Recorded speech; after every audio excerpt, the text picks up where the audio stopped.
Mercedes менен BMW бири-бири менен спорт этип атканда эч ак эле Audi ашып кеткендей дейт го көбүнчө. Хадис бар го, бактылуу болуш үчүн 4 нерсе керек дейт. Өзүмө жаккан машинанын баарын эле айдадым окшойт ошондой. Бул машинанын светин эмес, бул машинанын капотунун ичиндеги көңүл буруш керек да. Эрежеңиз багыла эке. Акырын айдагыла.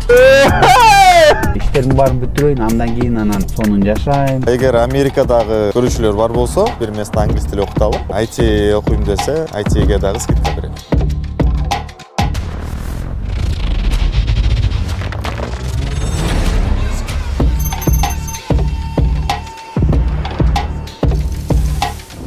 $100 сертификат берели. Бир эмес, 3 подарок болуп кетиш үчүн катышып калат.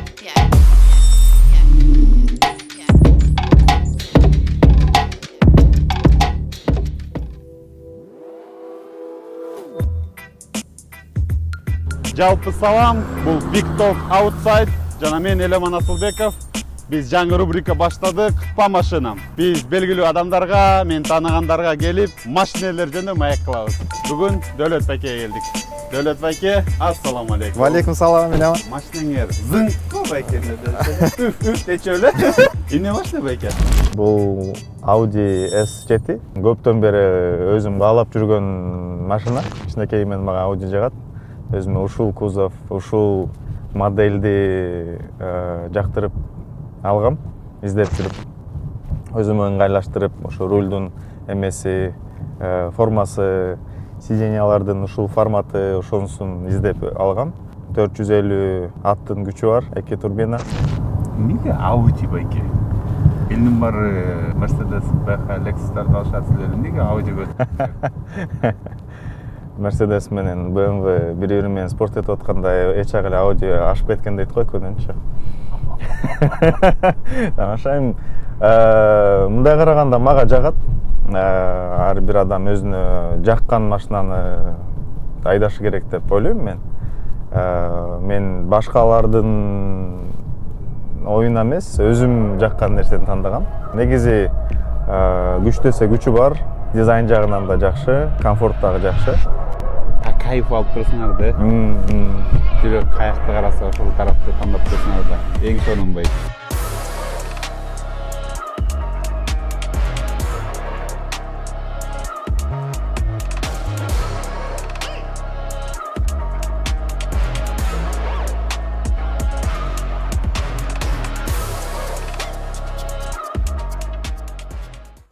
Хадис бар го. Бактылуу болуш үчүн 4 нерсе керек дейт. Биринчиси кошунасы жакшы болуш керек дейт. Экинчиси үйлөнгөн жары.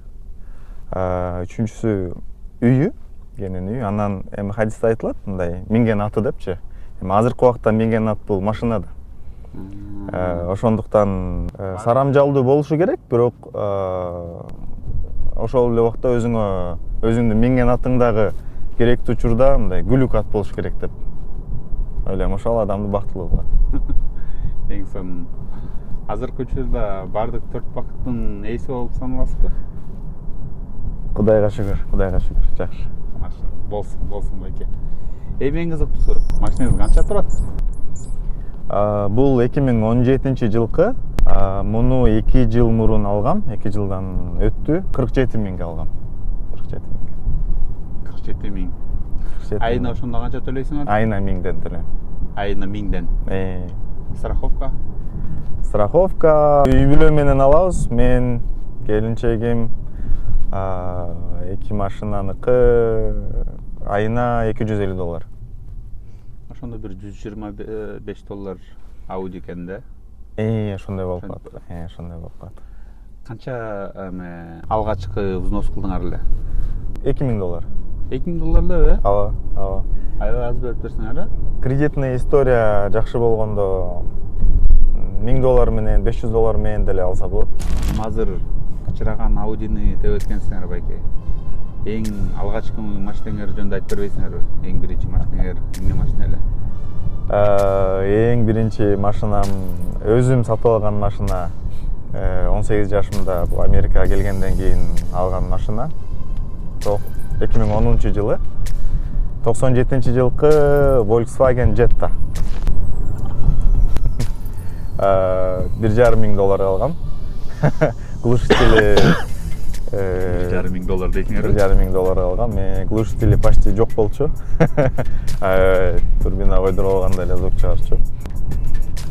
Кайра ушул Audi'ңерге келсек, өз басынан турабы? Мындай Албетте. ар бир $1,000 ай сайын төлөгөнгө татыктуу машина деп эсептейсизби? Ооба, айткандай эле мен муну айдаганда аябай өзүмдү жакшы сезем. Бирөө сурап калды, эми мындан кийинки машина эмне депчи.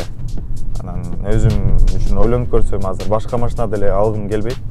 Башка машина, мунун жаңы модели деле бар, бирок ал модели көп бирде жагы бербейт, бирок азыр күчтүү десе күчтүү, комфорт десе комфорт.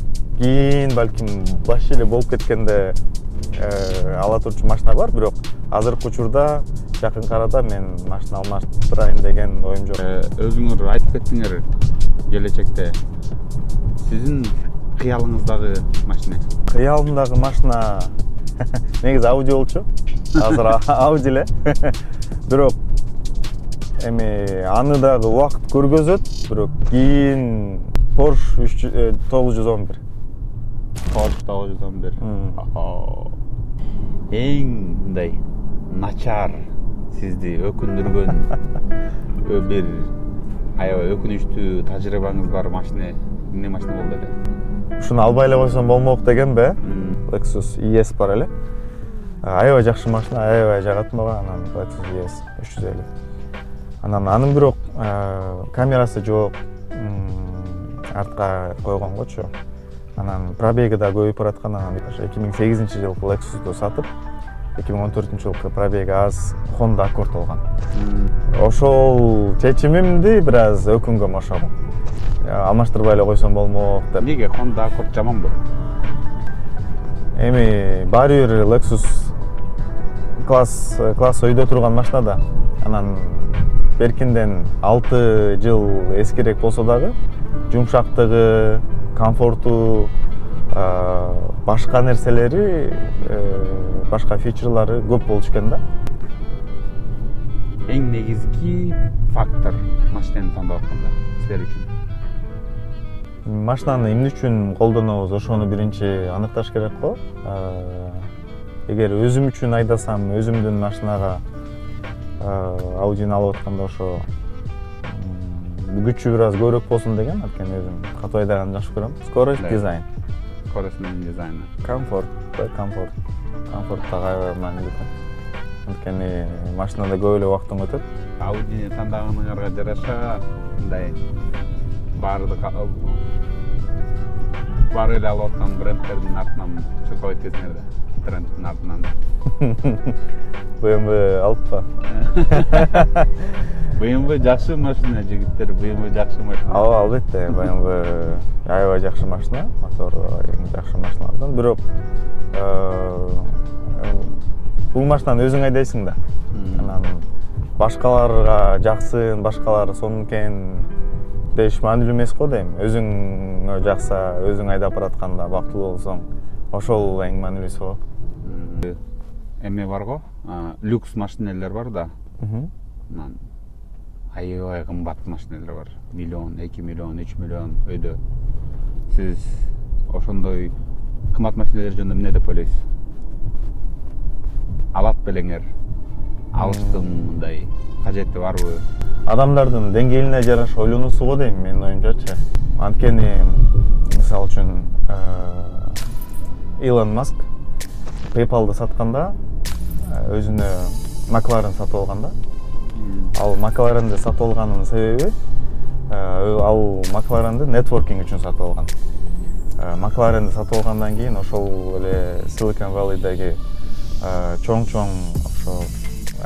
компаниялардын CEO'лору да ошондой машиналарды айдайт экен да. Ошол эгер китепти окуган болсоңор, ошол ракетасын SpaceX'ти түзүш үчүн бир адамга чыгыш керек болчу. Ошол McLaren аркылуу Ferrari менен жарышам деп, эгер жаңылышпасам. Ошондон баштап байланышты түзгөн да.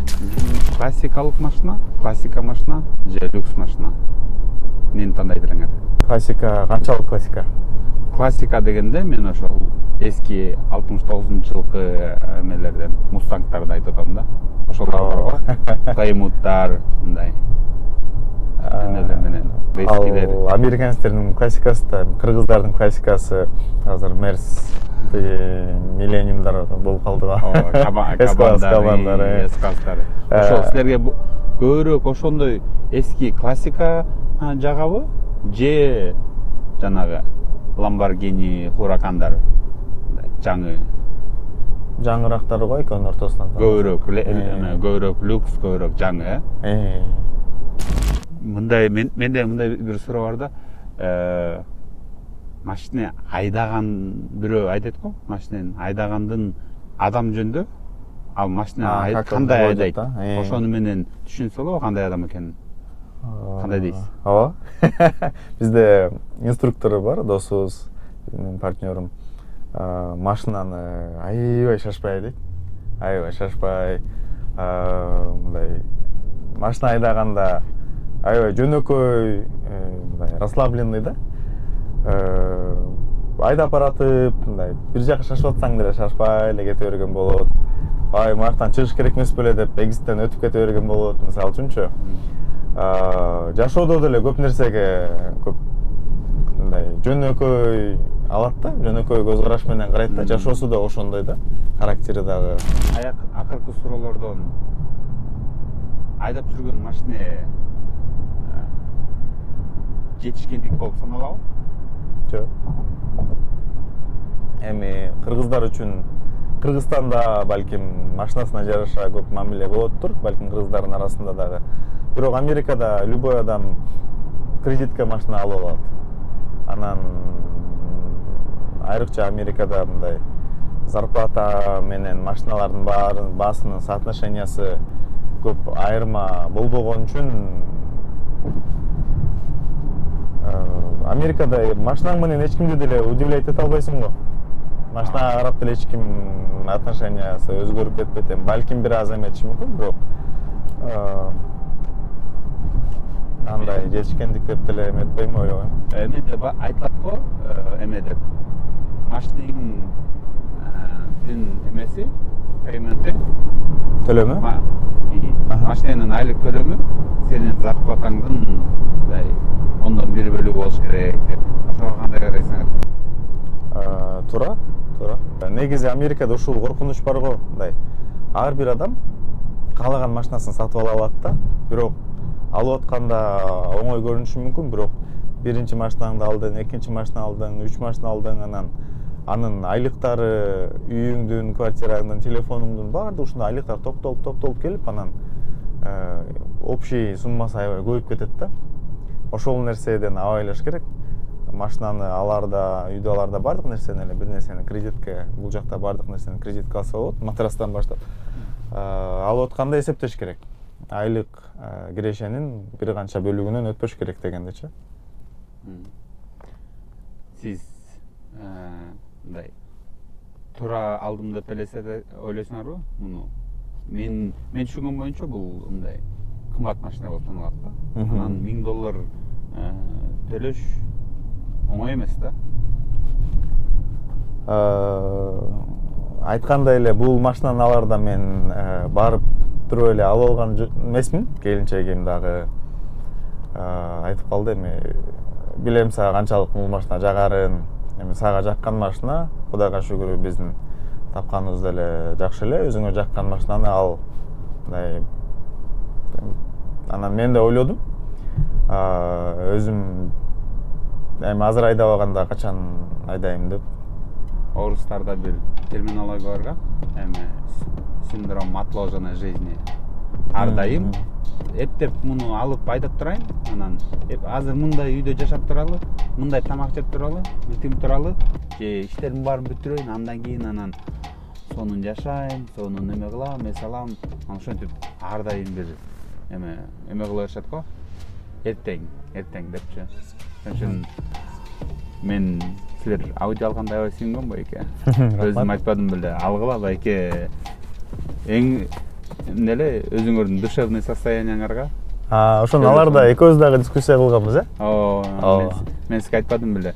Сиз алсамбы же кымбат болуп атат, эми мындай туура чечимби, финанстык тарактан Менин оюмча аябай көп нерсе алып келди дейм да. Мындай өзүңөрдүн мындай ичиңерде кичинекей баланы аябай эме кылдыңар да. Ушунча иштедиңер, окууну бүтүрдүңөр, акшада көпкө чейин иштеп жүрдүңөр, өзүңөр айткандай мындай эмелерди айдап жүрдүңөр.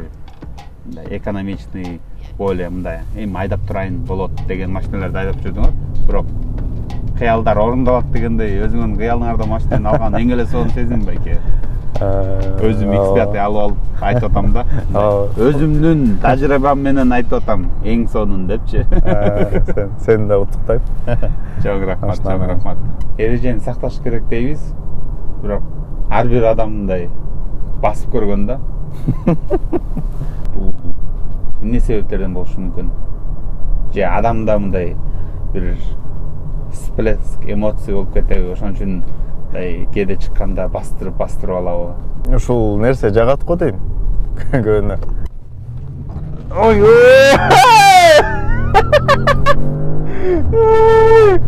Братан. Это кто-то должен был сделать. Bunu böyle точно кылыш керек болчу да. Катуу айдаган, выше, быстрее, сильнее дегендей элечи. Коркпойсузбу? Катуу айдаганданбы? Жок, кандай деле болбойт. Билинбейт, сезилбейт, да? Аудиден ошол моментте көп деле BMW айдап барсаң балким сезилмек деп. Аудиден сезилбейт. Сен айткандай жатып алат болот. Болбойт бул. BMW-га уже экинчи жолу ташып болбойт мындай. Тамаша. Дагы бир жолу чоң рахмат Дөөлөт байке, машина жөнүндө айтып бергениңерге. Анан өзүңөр билгендей бизде жаңы рубрика бар.